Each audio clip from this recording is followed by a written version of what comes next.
Welcome to Conquering Mount Scrapmore with Brenda. I'm Brenda, and today we're going to bring you a really easy beginner block called a 9-patch and an elongated 9-patch, just out of my scrap box. But first I want to introduce you to one of the other hostesses from our International Stitch Marathon. Her name is Fallon Caldwell, and she is from So Be It Quilts. And she is just a lovely, charming lady, and she does lots of fun stuff on her channel as well. So I would really love to introduce you to her and then get busy sewing some fun 9-patches and elongated 9-patches. Hi, my name is Fallon and my channel's name is So Be It Quilts. My channel was created because I love to quilt and sew, and I wanted to share with other people that it is okay to just let it so be it when it comes to quilting. Things don't have to be perfect. Things don't have to meet up just right. You can just have fun. Do you sometimes want things to be perfect with your quilt? Sure, but I think the number one thing is to have fun, to grow and learn at your own pace, new techniques and skills. So if you're interested in my channel, just to let you know, a lot of what I do is unboxings and reviews of different quilt subscription boxes, but I also have some tutorials on my channel and a lot of reviews of different sewing supplies. So if that sounds like something that you are interested in, I would love for you to check out my channel and subscribe. All right, you guys, thanks so much for considering joining my channel. Okay, let's look in this scrap box because we've got lots of fun stuff to work with here. So a regular 9-patch, let me just lay this out for you here. You have like three across, 3 down, right? And sometimes you put red in the middle, or you put a lighter one in the middle, or you just mix up the textures. I got some florals going on. Well, I don't want floral up against floral, but oh, here we go. There, that works. Now, an elongated, this basically you sew this row first, then you add this row. Okay, that's one way of doing it. Now, an elongated 9-patch, and this is what we promised you, basically is, let me just line this up like so. I don't want that one, but I'll take this one and we'll pass this one. Oh, look, the apples are fun.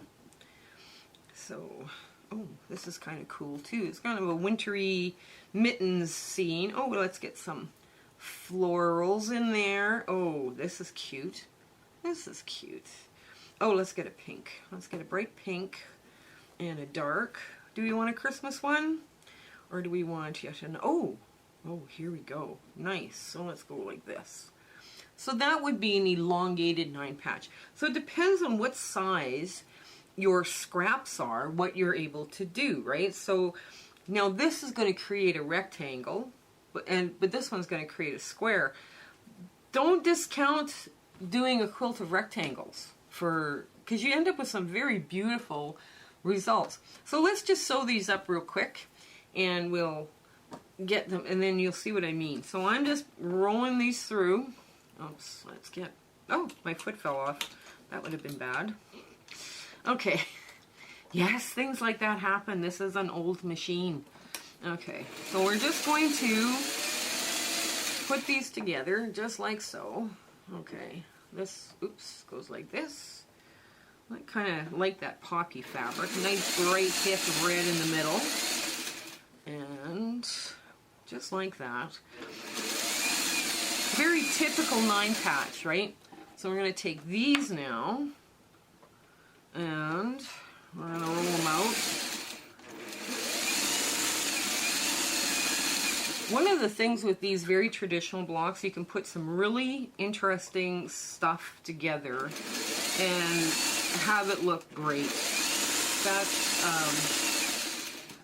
one of the things that is so nice about these simple traditional blocks, right? And that's why this is really super beginner friendly too, as you can see. Now I'm just going to take the smaller 9-patch, trim off the threads, and just open it so I can get the first one sewn on, because I'm webbing the block, right? Because it's a block that I want this to stay in a certain order, right? Because I've got the layout and I like the layout, so now I want it to be that way. I'm going to put this one on next. And then my floral, my little sunflower, goes up against my abstract. And there we go. I'm going to cut this. Now this gets laid out so like this, right? So I'm going to take this and I'm going to put this here. This webbing is such a great idea. If you had a bunch of blocks that you wanted to do, you could stack this up as high as you wanted, and the only thing that's getting sewn together is that top block, right? Because, and it's going exactly the way you wanted it to. It takes a little bit of practice sometimes to get used to it, but I mean, it's a great resource, tool, or how-to to get something done. And it's efficient. All right, now, there we go, back to the little box. So now we're going to decide, okay, I want my 9-patch block where the 2 outsides are pressed out and the middle is pressed in. So I'm just going to lay it out like that. I'm just finger pressing this, right? So now, it doesn't matter if I pick one side or the other to sew together first, because all my seams now are going to nest. Now, as I come to the seam, I'm going to clip it just to ensure that it's easier to spin open. And I'm going to go right over the seam, clip the next seam.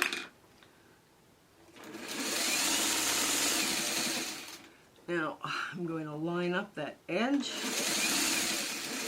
There we go. Okay. These 2 go out. Okay. There we go. Just finger press. I love finger pressing. I have ruined so many blocks. Some people say, oh no, you have to steam them. No, no, no. I never steam. I never use steam. I have ruined so many blocks using steam that I don't recommend it to anybody now anymore. So let's get this first one in there, get it nicely, neatly nested. And get the other one. There we go. And get this sewn here. Now we'll get the other seam done.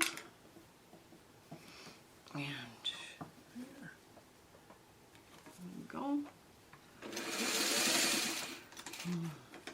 And you're clipping those seams because you're going to spin yours open, right? You're going to spin these so that you make sure that they lie really flat. There. Oh, we want that under. There we go.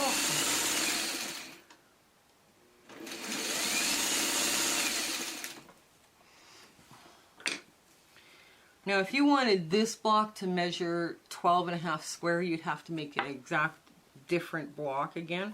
But this, you know, sometimes these fun little 9-patch blocks, it's basically a 9-patch construction, so sometimes it's easier just to do one at a time. The 9 patches can be, they can add a lot of diversity in a quilt, especially if you're trying to get an Orson quilt together. Now I'll put the description on how to do these with like your squares and your rectangles. And I'll also explain how, you know, what sizes you're going to need for a 2-inch or a 1.5 inch. Basically, your rectangles can be any length as long as they're the same length, because it's going to look fine, right? So now, on the back, let's look at the back. This will go this way and lay flat. This goes up like that. And this goes like this. And this goes like this. And you just run your finger over the back of those seams, and now everything lies flat. Same with this one. Let's show you again. You go, just pop this open like so on the bottom. You spin that seam and then you spin it the other way on the other side, right? Just like that. Here we go. And you can do several. I was showing one of the ladies there, I was chatting with her last week and explaining to her how to do a postage stamp quilt where you take all your 1.5 inch squares and you do this kind of opposite, you know, spinning, or you spin them all the same way, and then you start sewing them. As you're sewing them together, you keep spinning them opposite ways. And my quilt lay absolutely perfectly flat, and I haven't ironed them, and there you go. So we're done. Okay, pretty cute, right? And lies pretty flat considering the only thing I've done is finger press it. Now, my cameraman's got the elongated one. He's going to show you how those seams in the back actually spin in different directions to make that block look really, really flat and give it that really flat look. Right? You see how they spin in different directions? Okay. So, what do you think of our little adventure here? This one does measure 6.5 across unfinished and 12.5 unfinished, right? So in a quilt it would measure 6 by 12, right? This one is, you know, going to be 6 inch square finished or 6.5 inch square unfinished. But you're just basically using your 2.5 inch squares or your 2.5 by 4.5 inch rectangles. Like I say, you can use this idea with any rectangle, right? As long as they're all about the same, you know, the same width, and they're all relatively the same size. But yeah, this works out, and it's a lot of fun to do a bunch of them at one time. So let me know what you think of these. I would love to send you an invitation to the International Stitch Marathon, or you can email me and I'll send you one there too. But this has been a lot of fun today. So I hope you have an absolutely fabulous week ahead and everything is going to go your way. So I hope this does really to help you conquer your Mount Scrapmore. So you have a fabulous day. Bye! So I really do hope you've enjoyed this video that you just watched. If you want an invitation to the International Stitch Marathon, please comment below the video. I would love to send you an invitation to this really fun event. A bunch of YouTubers and I have gotten together and we're going to have the best time ever on March 4th, 2022 from 9 a.m. to 9 p.m. Mountain Standard Time. It's going to be a blast, and we're hoping very much that you come and join us. But the only way to get an invitation is if you comment below. But if you enjoyed this video, share, like, and subscribe. We're so overjoyed that you're back with us and you're watching again. It's been such a lovely journey that I've been on. And if you want to see more videos like this, or videos where I show you my pattern, my very beginner-friendly pattern called Barn Swallows, you know, we'll comment as well on those. Okay, you have a fabulous day and a great week. Bye!